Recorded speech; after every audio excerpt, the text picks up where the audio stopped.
Yang pertama adalah Sunan Gresik dengan nama asli Maulana Malik Ibrahim, lahir di Provinsi Samarkand, Uzbekistan pada abad ke-14 dan wafat pada tanggal 7 April 1419 di Kabupaten Gresik.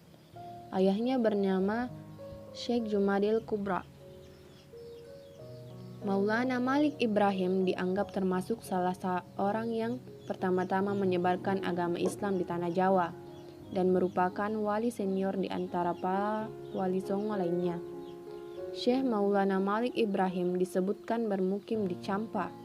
Dalam legenda disebut sebagai negeri cermin atau cermin. Selama 13 tahun, ia menikahi putri raja yang memberinya 2 putra, yaitu Raden Rahmat atau Sunan Ampel dan Syahid Ali Murtada atau Raden Santri. Setelah cukup menjalankan misi dakwah di negeri itu, ia hijrah ke Pulau Jawa dan meninggalkan keluarganya.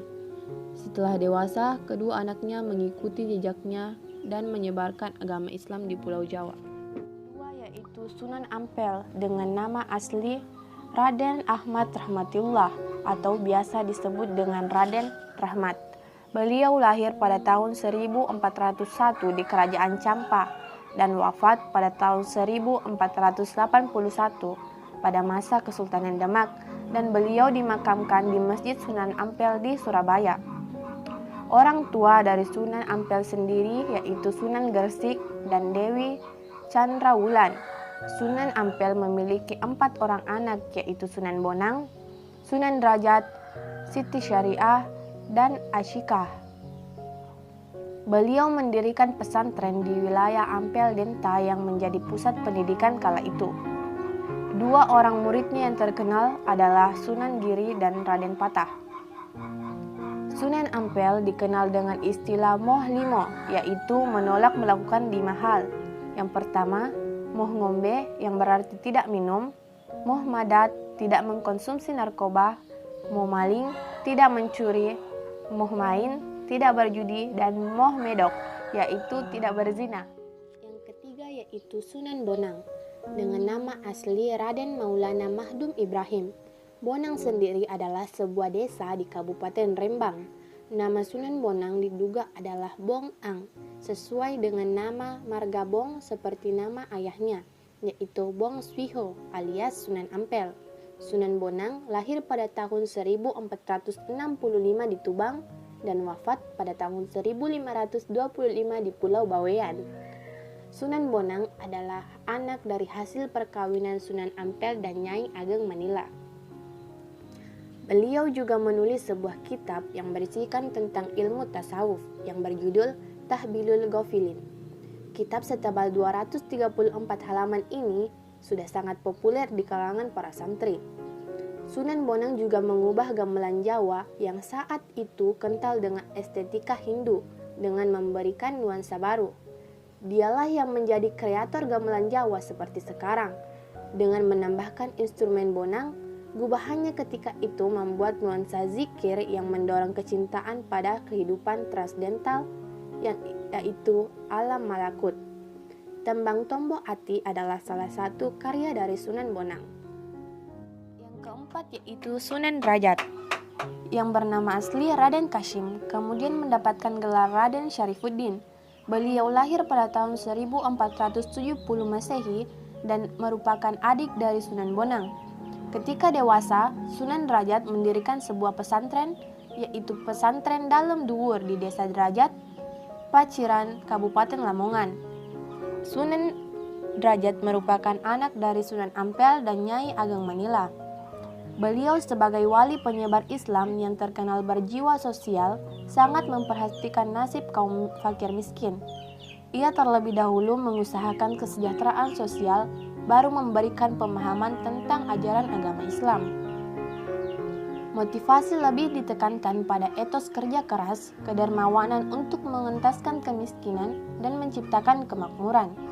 Sebagai penghargaan atas keberhasilannya menyebarkan agama Islam dan usahanya menanggulangi kemiskinan dengan menciptakan kehidupan yang makmur bagi warganya, ia memperoleh gelar Sunan Mayang Madu dari Raden Patah dari Kesultanan Demak pada tahun 1485 1442 Saka atau 1520 Masehi. Keempat yaitu Sunan Kudus, yang bernama asli Sayyid Ja'far Shadiq Ahmad Khan. Beliau lahir pada tanggal 9 September 1400 di Yerusalem, Israel, dan wafat pada tanggal 5 Mei 1550 di Kabupaten Kudus. Runtuhnya kerajaan Hindu Jawa dan timbulnya negara-negara Islam di Nusantara. Beliau merupakan anak dari Sunan Ngudung yang merupakan putra Sultan di Palestina yang bernama Sayyid Fadnal Ali Murtaza, yaitu Raja Pandita atau Raden Santri yang berhijrah fi sabilillah hingga ke Jawa dan sampailah di Kesultanan Islam Demak dan diangkat menjadi panglima perang.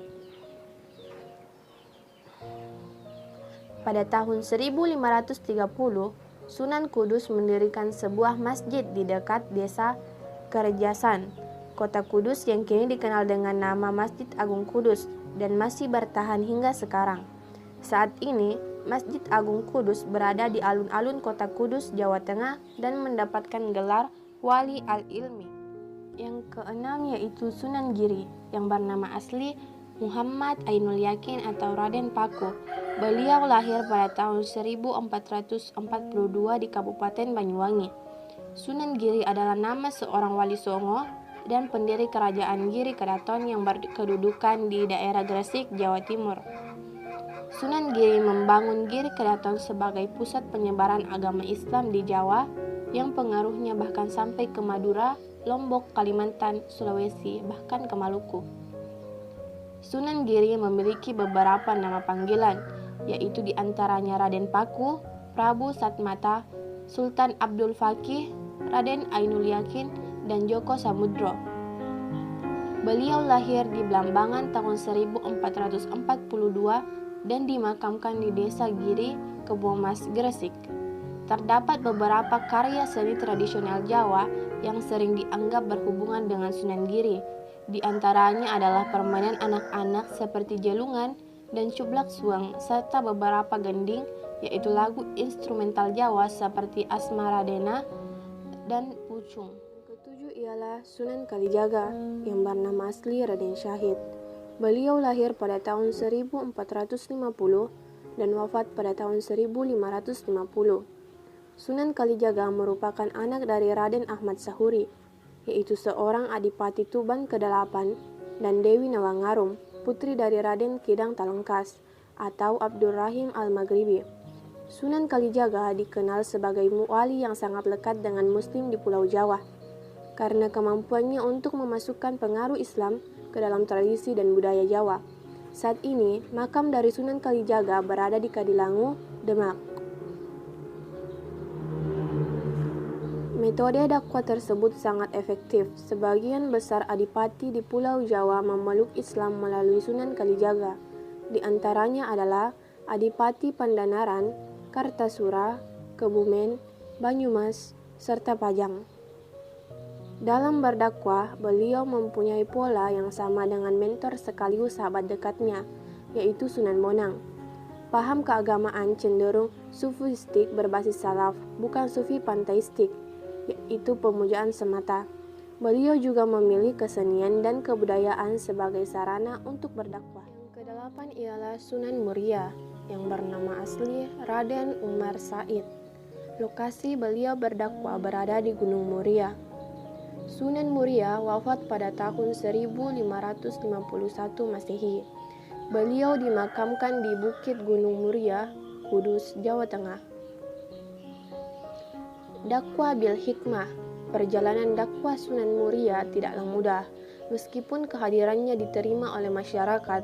Kebanyakan penduduk di gunung masih menganut kepercayaan turun-temurun yang kental dan sulit diubah.